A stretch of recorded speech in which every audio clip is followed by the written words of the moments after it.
नमस्कार साथियों, स्वागत है आप सभी का अपना मंच पर। मैं आदर्श कुमार, देख रहे हैं आप अपना मंच। आज हम अपना मंच के द्वारा देश के एक वीर सपूत सुभाष चंद्र बोस के बारे में बताना चाहेंगे। आप लोग को मालूम होगा कि स्वतंत्रता संग्राम में अनेकों ऐसे लाखों नहीं करोड़ों की संख्या में ऐसे वीर सपूत हुए जिन्होंने अपने प्राणों का आहुति दे दी स्वतंत्रता संग्राम के लिए। लेकिन उसमें से एक मुख्य थे जिनका नाम था सुभाष चंद्र बोस। सुभाष चंद्र बोस वो ऐसा कौन से किस प्रकार के शख्स थे जिन्होंने अंग्रेज़ों को जीना हराम कर दिया था। आज भी हमारे देश में और बहुत लोगों का माने तो उनका आज भी पुण्यतिथि जो उनका जो मृत्यु हुआ उसको एक षड्यंत्र के रूप में देखा जाता है, क्योंकि उनकी जिस प्रकार की विचार थी, उनकी जिस प्रकार का व्यक्तित्व था। तो आपको आज उनके बारे में कुछ विशेष बातें बताते हैं जो कि शायद आप कभी सुने होंगे। अगर वो होते हमारे देश के आज़ादी के समय तो आपको मालूम होना चाहिए था आज हमारा देश कुछ और ही होता, जैसा आप कल्पना कर सकते हैं, शायद कहीं उससे भी ज़्यादा प्यारा होता। इसके पीछे कारण क्या है वो हम एक एक करके बताना चाहेंगे।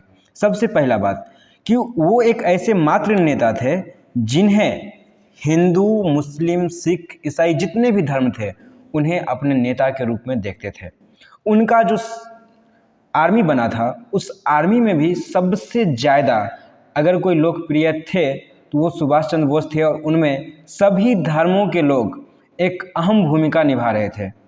तो बात करते हैं उनकी कुछ जीवन के बारे में और बताते हैं कि वो आखिरकार वो जीवन कैसे जी सकते थे, वो कैसे रह सकते थे। और लोग कहते हैं कि थोड़ी सी समस्या, थोड़ी सी चुनौती आती है तो लोग टूट जाते हैं, लेकिन जिनका जीवन ही समस्या और चुनौती हो तो वो किस प्रकार से अपने देश के लिए अपना अंतिम सांस तक दुनिया के लिए साथ लिए, दुनिया को सामने में डटे रहे, और उतना ही नहीं अंग्रेज़ों को बहुत भयंकर तरीके से हराने में सक्षम भी हुआ किए।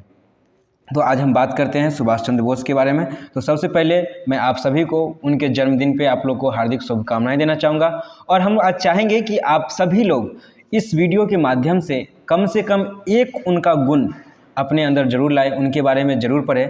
और ये छोटी सी समय में सब कुछ उनके बारे में बताना तो मुश्किल है, क्योंकि वो उनका हर एक दिन एक इतिहास बना है और इतिहास का एक अहम भूमिका निभा रहा है। तो सबसे पहले बात करते हैं सुभाष चंद्र बोस के शिक्षा पे। वो शिक्षा जो ले रहे थे, तो बता दें आपको, जब कॉलेज में वो पढ़ते थे तो वो वहाँ के एक प्रोफेसर्स जिन्होंने भारतीय संस्कृति पे एक प्रकार का व्यंग कस दिए थे, उसके लिए प्रोटेस्ट किए थे, और उसी कारण से उनको निकाल दिया गया था अपने कॉलेज से। तो शायद आज तक किसी के साथ सामान्यतः ऐसा नहीं हुआ है जो कि वो सबसे पहले चुनौती को किए। उसके बाद उन्होंने ICS इंडियन सिविल सर्वेंट का एग्ज़ाम भी निकाला था, और निकाल करके वो बहुत ही टॉप रैंक से पास किए थे। और उतना ही नहीं, पास होने के बाद उन्होंने कह दिया था, जब उन्हें ज्वाइनिंग लेटर आया था तो उन्होंने कहा था कि अंग्रेज़ों, मैं तुम्हारा नौकर नहीं बनूंगा। अर्थात आज हम लोग जीवन में देखते हैं कि रोज़गार के लिए सभी लोग बहुत ज़्यादा संघर्ष कर रहे हैं। वही समय था उस समय भी लोग संघर्ष करते थे, लेकिन उन्हें मिलने के बाद उन्होंने ठुकरा दिया था। वो सबसे यंगेस्ट आदमी थे जो कि कांग्रेस में एक बहुत बड़े नेता के रूप में, यहाँ तक कि कांग्रेस के प्रेसिडेंट के रूप में भी अपने आप को रखा था। उनका विचारधारा और गांधी जी का विचारधारा बहुत अलग था, लेकिन कुछ सेम ही था। कहते हैं लोग कि गांधी जी और सुभाष चंद्र बोस के बीच में कुछ अच्छा नहीं बनता था। वास्तविकता है, अच्छा नहीं बनता है। क्यों? लेकिन इसके बावजूद भी दोनों एक दूसरे के बहुत बड़े समर्थक भी थे और दोनों एक दूसरे के बहुत बड़े सपोर्टर भी थे। पता है क्यों और कैसे? आपको मालूम होगा 1942 के आसपास जब गांधी जी ने नारा दिया था करो या मरो, उस समय सुभाष जी विदेश में थे और उन्होंने कहा था कि अभी हमें अपनी देश में रहना चाहिए था, और गांधी जी को अभी मेरी बहुत अति आवश्यकता है। मतलब समझ रहे हैं? वो गांधी जी से दूर होने के बावजूद भी गांधी जी के बातों को और उनकी चीज़ों को समझते थे और उस पर वो एक्शंस ना। उन्होंने कहा कि टीवी के माध्यम से हम ये चीज़ बताना चाहेंगे लोगों को, अपने देशवासियों को, कि किस प्रकार से उन्हें सहायता करना है, किस प्रकार के स्ट्रेटजी बनाना है। तो वो सबसे पहले जब वो कांग्रेस के नेता बने और बहुत बड़े प्रेसिडेंट बनने के बावजूद जब उन्हें जेल में डाल दिया गया था उनके भाषणों, उनकी विचारों को लेकर के, वो जेल से निकले। उसके बाद निकलने के बाद वो देश को छोड़ करके यहाँ से काबुल, अफ़गान के रास्ते होते हुए वो दूसरे जगह पे जाना शुरू कर दिए थे। अब सोच करके देखिए कि इस प्रकार का उनका जो स्ट्रेटजी था, वो जाना और फिर वहाँ पे जाने के बाद अपना देश के लिए समर्थक लेना, वो बहुत बड़ी बात थी। और उनका अब ये सब बात हिस्ट्री में आप पढ़ रहे होंगे, जानते होंगे, लेकिन अब उनके बारे में कुछ खास विशेष बात बताते हैं। वो सबसे बड़ी बात ये है कि अगर सुभाष चंद्र बोस होते तो उन्होंने कहा था सबसे पहले कि अगर हमारा देश आज़ाद होता है तो जापान की तरह सबसे पहले लोगों को हम कर्तव्य सिखाएंगे, उसके बाद उन्हें अधिकार मिलेगा। अर्थात अगर सुभाष चंद्र बोस होते तो जैसे ही हमारा देश आज़ाद हुआ था, आज़ाद होने के साथ साथ हम लोग को मौलिक अधिकार मिल चुका था, लेकिन वो इसके समर्थक नहीं थे। उन्होंने कहा था कि हमारे देश के हमें हर एक जनता के बीच में अभी गुलामी का मानसिकता बना हुआ है, इसीलिए उन्हें पहले कर्तव्य सिखाया जाए कि राष्ट्र के प्रति क्या कर्तव्य है, उसके बाद उन्हें अधिकार दिया जाए।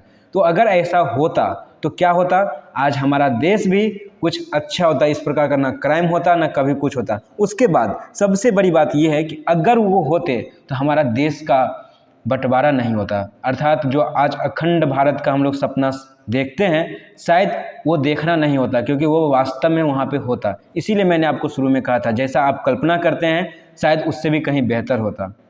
और वो एक ऐसे थे जिन्हें मुस्लिम लीग हो, चाहे हिंदू हो, कोई भी हो, कांग्रेस हो, सब उन्हें अच्छा मानता था।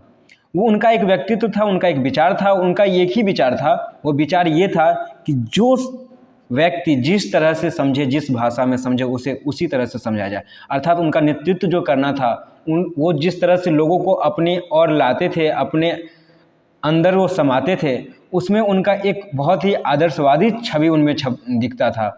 उसके उतना ही नहीं, जब वो दुश्मन पे अपना स्ट्रेटजी बनाते थे तो दुश्मन को भी कहीं परास्त करने का पूर्ण क्षमता के साथ रहते थे।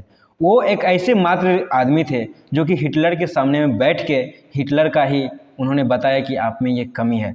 शायद उस समय दुनिया में कोई ऐसा नहीं था जो कि हिटलर का बुराई करे।